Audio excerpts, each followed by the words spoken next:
இனிமே கண்ணை மூடிட்டு கடலை எண்ணெய் வாங்கலாம். ஏன்னா மந்த்ரா கடலை எண்ணெய் இதயத்தின் தயாரிப்பு. வறுக்க பொரிக்க ஏன் எல்லா சமையலுக்கும் மந்த்ரா தான். மந்த்ரா கடலை எண்ணெய், அபார ருசி, ஆரோக்கியமான உடல் நலம்.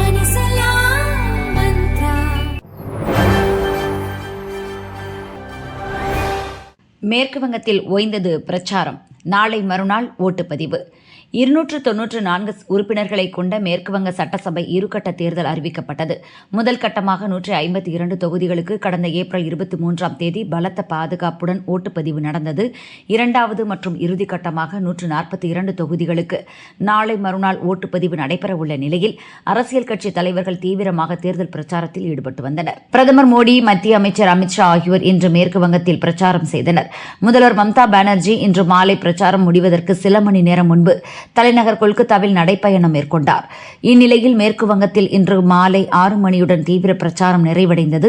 தமிழகம், மேற்கு வங்கம், கேரளம், அஸ்ஸாம் மற்றும் புதுச்சேரி யூனியன் பிரதேசங்களில் மே 4ஆம் தேதி ஓட்டு எண்ணிக்கை நடைபெறவுள்ளது. மே 4ஆம் தேதிதான் ரிசல்ட் வருது, முன்கூட்டியே மோடி சொன்னது. மேற்கு வங்கத்தில் முதற்கட்ட தேர்தல் 23ஆம் தேதி நடந்து முடிந்த நிலையில் இரண்டாம் கட்ட தேர்தல் வரும் 29ஆம் தேதி நடக்கிறது. இன்று மாலையுடன் பிரச்சாரம் ஓயும் நிலையில் கட்சி தலைவர்கள் இறுதிக்கட்ட பிரச்சாரத்தில் ஈடுபட்டு வருகின்றனர். இந்நிலையில் இரண்டாம் கட்ட தேர்தல் நடைபெறவுள்ள தொகுதிகளில் பிரச்சாரம் மேற்கொள்வதற்காக பிரதமர் மோடி நேற்று கொல்கத்தா சென்றார். கொல்கத்தாவில் பிரசித்தி பெற்ற தந்தானியா காளி கோவிலுக்கு சென்ற பிரதமர் மோடி 300 ரூபாய்க்கு தாமரைப்பூ வாங்கி சென்று வழிபாடு நடத்தினார். பின்னர் கொல்கத்தாவில் பிரதமர் மோடி ரோட் ஷோ மேற்கொண்டார். தொடர்ந்து இன்று பாரத்பூரில் நடந்த பிரச்சார கூட்டத்தில் பிரதமர் மோடி பேசியதாவது: இந்த தேர்தலுக்கான எனது கடைசி பொதுக்கூட்டம் இதுவாகும். மே 4ஆம் தேதி தேர்தல் முடிவுகள் வெளியான பிறகு பாஜகவின் பதவியேற்பு விழாவில் நிச்சயம் கலந்து கொள்வேன். தாய்நாடு மக்கள் என்ற முழக்கத்துடன் திரிணாமுல் கட்சி ஆட்சிக்கு வந்தது. ஆனால் அதனை திரிணாமுல் தற்போது மறந்தே விட்டது. மாறாய் அத்துமீறல், பொய்கள், அச்சுறுத்தல் என்பது திரிணாமுல் கட்சியின் அணுகுமுறையாகிவிட்டது. கடந்த 30 முதல் 40 ஆண்டுகளாக நாட்டின் பல பகுதிகளுக்கும் பயணம் செய்து வருகிறேன். ஒரு பாஜக தொண்டனாக கட்சி வழங்கும் அனைத்து பொறுப்புகளையும் இரவு பகல் பார்க்காமல் செய்து வருகிறேன். நான் அரசியலுக்காக வீட்டை விட்டு வெளியேறிய பிறகு உங்களுடன் இருப்பதிலேயே மகிழ்ச்சியையும் அமைதியையும் காண்கிறேன். இந்த நாட்டு மக்கள்தான் என் குடும்பம். இந்த முறை மேற்கு வங்கத்தில் தாமரை மலர்வது உறுதி என பிரதமர் மோடி கூறினார். भारत का भाग्योदय और पूर्वोदय दोनों एक दूसरे की पूरक शक्ति है और इसलिए मैं 2013 से प्रधानमंत्री बनने से पहले से इस बात को पूरे कमिटमेंट के साथ कह रहा हूं कि जब पूर्वी भारत आगे बढ़ेगा, पूर्व का उदय होगा तो देश आगे बढ़ेगा. बीते समय में अंग यानी बिहार ने कमल खिलाया है, कलिंग यानी ओडिशा ने कमल खिलाया है, अब बंग यानी बंगाल की बारी है. 7 எம்பிக்களின் பதவி பறிக்கும் ஆம் ஆத்மி முயற்சி தூள் தூள். கூடுதல் பலம் பெற்றது பாரதிய ஜனதா. ஆம் ஆத்மி கட்சியைச் சேர்ந்த ராஜ்யசபா எம்பிக்கள் ராகவ் சத்தா, சந்தீப் பதக், ஹர்பஜன் சிங், சுவாதி மாலிவால், அசோக் மிட்டல், விக்ரம்ஜித் சிங், ராஜேந்திர குப்தா ஆகிய 7 பேர் அக்கட்சியை விட்டு பாரதிய ஜனதாவுக்கு தாவினர். ஆம் ஆத்மி கட்சி அதன் கொள்கைகளிலிருந்து விலகிவிட்டதாக அவர்கள் குற்றம் சாட்டினர். கட்சி தாவிய 7 எம்பிக்களையும் தகுதி நீக்கம் செய்ய கோரி ராஜ்யசபா தலைவரும் துணை ஜனாதிபதியுமான CP ராதாகிருஷ்ணனுக்கு ஆம் ஆத்மி கோரிக்கை விடுத்தது. அதே சமயம் பாரதிய ஜனதாவில் இணைந்ததை அங்கீகரிக்க கோரி 7 எம்பிக்கள் கேட்டுக்கொண்டனர். இச்சூழலில் 7 எம்பிக்கள் பாரதிய ஜனதாவில் இணைந்ததை ராஜ்யசபா தலைவர் CP ராதாகிருஷ்ணன் ஏற்றுக்கொண்டு ஒப்புதல் அளித்துள்ளார். பொதுவாக வேறு கட்சிக்கு MP தாவினால் அவரது பதவி பறிபோகும். ஆனால் கட்சி தாவல் தடை சட்டத்தின் 10வது அட்டவணை விதிகளின்படி ஒரு கட்சியின் 3/2 பங்கு உறுப்பினர்கள் வேறொரு கட்சியில் இணைந்தால் அவர்கள் தகுதி நீக்கம் செய்யப்பட மாட்டார்கள். இந்த விதியின் கீழ் ராஜ்யசபாவில் ஆம் ஆத்மிக்கு உள்ள 10 எம்பிக்களில் 7 பேர், அதாவது 3/2 பங்கு உறுப்பினர்கள் விலகியதால் அது சட்டப்படியான இணைப்பு என ராஜ்யசபா தலைவர் அங்கீகரித்துள்ளார். ராஜ்யசபாவில் மொத்தம் 245 எம்பிக்கள் உள்ளனர். இதில் 233 பேர் மாநில சட்டசபை, சட்ட மேலவை எம்எல்ஏக்களால் தேர்வு செய்யப்படுகின்றனர். 12 பேர் ஜனாதிபதியால் நியமிக்கப்படுவர். ராஜ்யசபாவில் ஆம் ஆத்மியின் எம்பிக்கள் எண்ணிக்கை 10லிருந்து 3ஆக குறைந்துள்ளது. 4வது பெரிய கட்சியாக இருந்த அக்கட்சி 11வது இடத்துக்கு சென்றது. அதே சமயம் பாரதிய ஜனதாவின் பலம் 106லிருந்து 113ஆக உயர்ந்துள்ளது. பாரதிய ஜனதா தலைமையிலான என்டிஏ கூட்டணியின் பலம் 148 ஆகியுள்ளது. ராஜ்யசபாவில் மசோதாக்களை நிறைவேற்ற 2 பங்கு எம்பிக்கள், அதாவது 163 பேரின் ஆதரவு தேவை. இது தொடர்பாக பதிவிட்டுள்ள பார்லிமெண்ட் விவகார அமைச்சர் கிரண் ரிஜிஜு, 7 பேரும் அங்கீகரிக்கப்பட்டதால் இனி அவர்கள் பாரதிய ஜனதாவின் எம்பிக்கள். நான் கவனித்தவரை இந்த எம்பிக்கள் பார்லிமெண்டில் ஒழுங்கீனமாகவோ மரபுகளுக்கு எதிராகவோ செயல்பட்டதில்லை. பிரதமர் மோடியின் தொலைநோக்கு பார்வை கொண்ட தலைமையின் கீழ் தேசத்தை கட்டியெழுப்பும் என்டிஏ கூட்டணிக்கு நல்வரவு. துண்டு துண்டான இண்டி கூட்டணிக்கு குட் பை என்று கூறியுள்ளார். விடாமல் துரத்தும் சிபிஐ வழக்கு, கோர்ட்டில் ஆஜராக கெஜ்ரிவால் மறுப்பு. நீதிபதிக்கு எதிராக பரபரப்பு புகார். டெல்லியில் ஆம் ஆத்மி தலைவர் அரவிந்த் கெஜ்ரிவால் முதல்வராக இருந்தபோது அப்போதைய அரசு வகுத்த மதுபான கொள்கையில் முறைகேடுகள் நடந்ததாக சிபிஐ வழக்கு பதிந்தது. இந்த வழக்கு தொடர்பாக அரவிந்த் கெஜ்ரிவால், சிசோடியா உள்ளிட்ட ஆம் ஆத்மி தலைவர்கள் கைதாகினர். சிறையில் அடைக்கப்பட்ட கெஜ்ரிவால் முதல்வர் பதவியையும் ராஜினாமா செய்தார். இந்த வழக்கை விசாரித்த விசாரணை கோர்ட் குற்றம் சாட்டப்பட்டவர்களுக்கு எதிராக போதிய ஆதாரங்கள் இல்லை என கூறி அவர்களை விடுவித்தது. இந்த தீர்ப்புக்கு எதிராக சிபிஐ சார்பில் டெல்லி ஹைகோர்ட்டில் மனு தாக்கல் செய்யப்பட்டுள்ளது. இந்த வழக்கை பெண் நீதிபதி ஸ்வர்ணகாந்தா சர்மா தலைமையிலான அமர்வு விசாரிக்கும் என அறிவிக்கப்பட்டது. இதற்கு எதிர்ப்பு தெரிவித்த கெஜ்ரிவால் இந்த வழக்கை வேறொரு நீதிபதி அமர்வுக்கு மாற்ற கோரி ஹைகோர்ட்டுக்கு கடிதம் எழுதினார். அவரது கோரிக்கையை கோர்ட் ஏற்க மறுத்தது. இந்நிலையில் ஹைகோர்ட்டில் நடக்கும் வழக்கு விசாரணைக்கு தான் செல்லப்போவதில்லை என கூறியுள்ள கெஜ்ரிவால் அதற்கான காரணங்களை அடுக்கியுள்ளார். என் மீது சுமத்தப்பட்ட குற்றச்சாட்டு முற்றிலும் பொய்யானது. இதை விசாரணை கோர்ட் உறுதி செய்துள்ளது. இந்நிலையில் இதுகுறித்த மேல்முறையீட்டு வழக்கை நீதிபதி ஸ்வர்ணகாந்தா சர்மா தலைமையிலான அமர்வு விசாரிப்பதில் எனக்கு உடன்பாடு இல்லை. அதற்கு பல காரணங்கள் உள்ளன. அவர் RSS அமைப்புடன் நெருங்கிய தொடர்பில் உடையவர். அந்த அமைப்பின் வக்கீல்கள் அடங்கிய அகில பாரதிய அதிவக்தா பரிஷத் கூட்டத்திற்கு அடிக்கடி செல்பவர். மேலும் இந்த வழக்கை மத்திய பாரதிய ஜனதா அரசின் கட்டுப்பாட்டில் உள்ள சிபிஐ எனக்கு எதிராக நடத்துகிறது. நீதிபதியின் 2 பிள்ளைகளும் அரசு வக்கீல்களாக உள்ளனர். அவர்களுக்கு எந்தெந்த வழக்குகளை தர வேண்டும், எத்தனை வழக்குகளை ஒதுக்க வேண்டும் என்பது மத்திய அரசின் சொலிசிட்டர் ஜெனரல் துஷார் மேத்தாவின் கையில் உள்ளது. தன் பிள்ளைகளின் எதிர்காலத்தில் எந்த பெற்றோருக்குத்தான் அக்கறை இருக்காது. அப்படி இருக்கையில் இந்த வழக்கு விசாரணையில் நடுநிலைத்தன்மை இருக்குமா? எனவேதான் இவ்வழக்கை வேறொருவர் விசாரிக்கும்படி நீதிபதிக்கே கடிதம் எழுதினேன். ஆனால் அவர் அதை ஏற்க மறுத்துவிட்டார். நீதித்துறை மீது எனக்கு மிகுந்த நம்பிக்கை உள்ளது.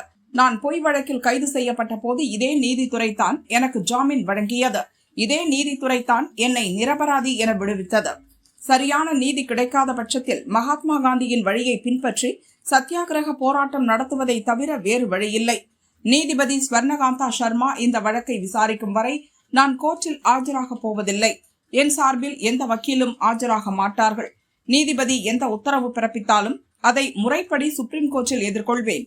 இது பற்றி சம்பந்தப்பட்ட நீதிபதிக்கும் கடிதம் எழுதியுள்ளேன் என கெஜ்ரிவால் தெரிவித்துள்ளார். பணியிடத்தில் விஷத்தன்மை, வாய் திறக்க அனுமதி இல்லை. திருத்த முயன்றும் பலனில்லை. விலகுவதை தவிர வேறு வழியில்லை. ஆம் ஆத்மி கட்சியில் ராஜ்யசபா எம்பியாக இருந்த ராகவ் சந்தா உள்ளிட்ட 7 பேர் சமீபத்தில் அக்கட்சியில் இருந்து விலகி பாரதிய ஜனதாவில் ஐக்கியமாகினர்.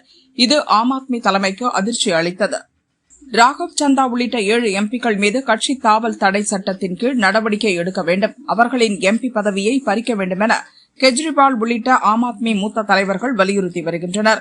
இந்நிலையில் ஆம் ஆத்மியில் இருந்து விலகி பாரதிய ஜனதாவில் சேர்ந்ததற்கான காரணத்தை ராகுல் சந்தா வீடியோ வெளியிட்டு விளக்கியுள்ளார். இதில் அவர் கூறியுள்ள கருத்துக்கள் ஆம் ஆத்மி கட்சிக்குள் சூட்டை கிளப்பியுள்ளது. ராகவ் சந்தா வெளியிட்ட வீடியோவில் கூறியிருப்பதாவது: ஆம் ஆத்மி கட்சி துவங்கிய போதே நான் அதில் முக்கிய நபராக இருந்துள்ளேன். என் இளமை காலத்தின் 15 ஆண்டுகளை கட்சிக்காக அர்ப்பணித்துள்ளேன். ரத்தமும் வியர்வையும் சிந்தி கட்சியின் வளர்ச்சிக்காக பாடுபட்டுள்ளேன். ஆனால் அந்த பழைய கட்சி இன்று இல்லை. நான் பிழைப்பதற்காக அரசியலுக்கு வரவில்லை. அரசியலுக்கு வரும் முன்பே நான் ஒரு முன்னோடி ஆடிட்டராக பணியாற்றினேன். மக்கள் சேவைக்காகவே ஆம் ஆத்மி கட்சியின் நிறுவன உறுப்பினராக இருந்து தொடர்ந்து பணியாற்றினேன். சில காலமாகவே கட்சியின் சூழல் சரியில்லை. அங்கிருப்போர் தங்கள் சுயநலத்திற்காக மட்டுமே கட்சியை பயன்படுத்துவதை உணர்ந்தேன். அதை பார்த்ததும் என் கண்முன் இருந்த 3 முக்கிய வாய்ப்புகளில் ஏதேனும் ஒன்றை செயல்படுத்துவது என தீர்மானித்தேன். ஒன்று, அரசியலை விட்டு நிரந்தரமாக விலகுவது. இரண்டாவது, கட்சியில் நிலவும் சரியில்லாத சூழல்களை சரி செய்வது. மூன்றாவது, நான் மனதில் கொண்ட கொள்கைகளுடன் சமூக அக்கறையுடன் வேறொரு அரசியல் கட்சியில் இணைந்து என் அரசியல் பயணத்தை தொடர்வது. இதில் மூன்றாவதைத்தான் தற்போது தேர்வு செய்துள்ளேன். ஆம் ஆத்மி கட்சியில் இருந்தபோது பேசுவதற்கே வாய்ப்பு மறுக்கப்பட்டது. எங்கள் கருத்துக்களை சொல்ல முடியவில்லை. பார்லிமென்டில் பேசவும் வாய்ப்பூட்டு போடப்பட்டது. மொத்தத்தில் அங்கிருந்த பணிச்சூழல் முழுதும் நச்சுத்தன்மை நிறைந்திருந்தது. என்னால் அங்கிருந்த சூழலை மாற்ற முடியவில்லை. அதனால்தான் என்னுடன் சேர்ந்து 1, 2 அல்ல, மொத்தம் 7 பேர் அங்கிருந்து விலகினோம். ஒருவர் தவறான முடிவை எடுத்திருக்கலாம், இருவர் எடுத்திருக்கலாம். ஆனால் ஒரே நேரத்தில் 7 பேர் தவறான முடிவை எடுத்திருக்க வாய்ப்பில்லை. எனவேதான் ஆம் ஆத்மியில் இருந்து விலகி பாரதிய ஜனதாவில் இணைந்தோம் என ராகவ் சந்தா வீடியோ வெளியிட்டுள்ளார். ராகவ் சந்தாவின் கருத்துக்கள் ஆம் ஆத்மி கட்சிக்குள் சூட்டை கிளப்பியுள்ளது. பஞ்சாபில் இரட்டை இலக்கத்திலான எம்எல்ஏக்கள் ராகவை பின்பற்றி ஆம் ஆத்மியிலிருந்து வெளியேற தயாராக இருப்பதாகவும் தகவல் வெளியாகியுள்ளது. ஓட்டு போடாத கிராம மக்கள் வஞ்சம் தீர்த்த திமுக நிர்வாகி ஊருக்குள் வந்து அடாவடி பகீர் வீடியோ வைரல்.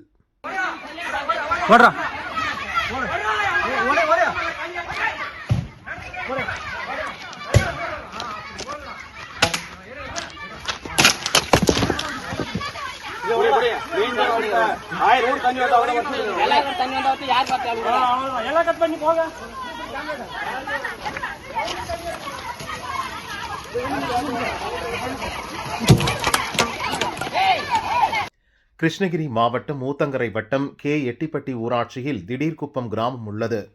30க்கும் மேற்பட்ட குடும்பங்கள் வசித்து வருகின்றன. இப்பகுதி மக்கள் அங்கு அமைந்துள்ள நீர்த்தேக்க தொட்டியிலிருந்து குடிநீரை எடுத்து பயன்படுத்தி வருகின்றனர். கே. எட்டிப்பட்டி முன்னாள் ஊராட்சி மன்ற தலைவர் சசிகலா கரடிகவுண்டனூரைச் சேர்ந்தவர். அவரது கணவரும் திமுக நிர்வாகியுமான பெருமாள் தலைமையில் 50 பேர் நேற்று குடிநீர் தொட்டியை அடித்து சேதப்படுத்தினர். என் மனைவி தலைவர் பதவிக்கு நின்றபோது இங்கு உள்ளவர்கள் யாரும் வாக்களிக்கவில்லை. அதனால் உங்களுக்கு தண்ணீர் கிடையாது என கூறியபடியே பெருமாளும் அவர் ஆட்களும் தண்ணீர் தொட்டியை உடைத்துள்ளனர். இச்சம்பவத்தால் திடீர்குப்பம் பகுதியில் குடிநீர் விநியோகம் முற்றிலும் பாதிக்கப்பட்டு மக்கள் கடும் அவதிக்குள்ளாகியுள்ளனர். இச்சம்பவத்தால் ஆவேசமான திடீர்குப்பம் மக்கள் சாமல்பட்டி காவல் நிலையத்தில் புகார் அளித்தனர்.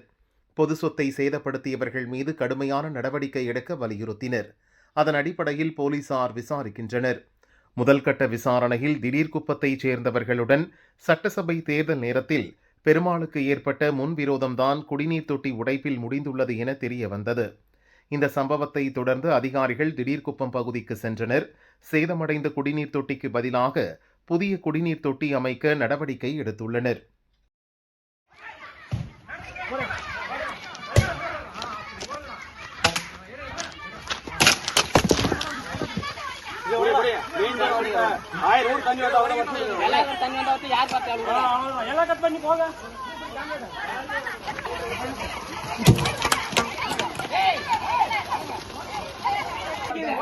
எங்களுக்கு கம்ப்ளைண்ட் கொடுக்க தெரியும், எங்களுக்கு கம்ப்ளைண்ட் கொடுக்க தெரியும். பாத்துக்கலாம் விடு. தண்ணி வேணாம் ஓட்டு குடிப்பீங்களா? நான் ஒண்ணு குத்தி விடல. வேலை போறா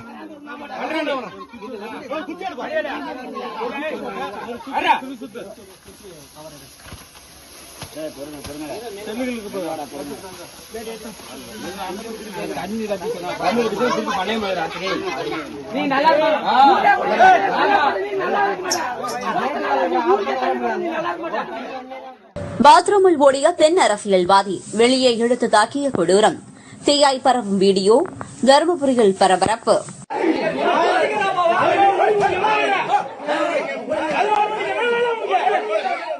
அதிமுக கோட்டையான தருமபுரி மாவட்டத்தில் 5 சட்டசபை தொகுதிகள் உள்ளன.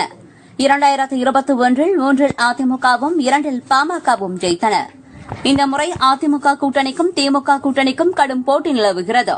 இந்த தேர்தலில் இருதரப்பினரும் போட்டி போட்டு தேர்தல் வேலை பார்த்தனர். பாப்பிரெட்டிப்பட்டி மேற்கு ஒன்றியம் வாசி கவுண்டனூர் பகுதியில் திமுகவுக்கு ஆதரவாக வீடு வீடாக போய் வாக்கு சேகரித்தார் அமுதா. அமுதா திமுக கிளை துணை செயலாளராக உள்ளார். அவர் வசிக்கும் வாசி கவுண்டனூரில் அமுதா மட்டும்தான் திமுக ஆதரவாளர். அவரை பாமகவுக்கு வேலை பார்க்கும்படி பாமக நிர்வாகிகள் கூறினர்.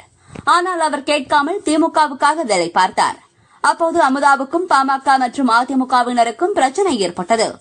இந்நிலையில் தேர்தல் முடிந்த நிலையில் வீட்டுக்கு வந்த சிலர் அமுதாவுடன் தகராறு செய்து தாக்கினர். பயந்து போய் பாத்ரூமுக்குள் ஒளிந்த அமுதாவை வெளியே இழுத்து போட்டு கொடூரமாக தாக்கினர்.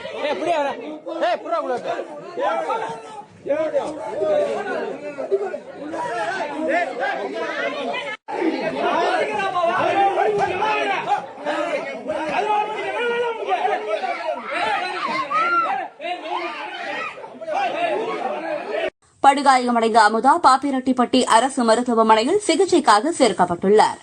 தன்னை பாமக மற்றும் அதிமுகவினர் கொடூரமாக தாக்கினர் என போலீசில் அமுதா புகார் அளித்துள்ளார். சமூக வலைதளங்களில் பரவும் வீடியோ அடிப்படையில் பாமக மற்றும் அதிமுகவினரை போலீசார் தேடுகின்றனர். தருமபுரியில் இன்னொரு பகுதியில் திமுக இளைஞரணி பொறுப்பாளர் மீது தாக்குதல் நடத்தப்பட்டுள்ளது. பெத்தூர் அருகே கோட்டாரப்பட்டி கிராமத்தைச் சேர்ந்தவர் சத்யபிரியன், திமுக இளைஞரணி பொறுப்பாளர். கடந்த 21ஆம் தேதி ராமேகம்பட்டி பகுதியில் சத்யபிரியன் வாக்கு சேகரித்தபோது அங்கிருந்த அதிமுகவினர் இங்கு வந்து ஓட்டு கேட்டால் பின் விளைவுகளை சந்திப்பாய் என மிரட்டியதாக கூறப்படுகிறது.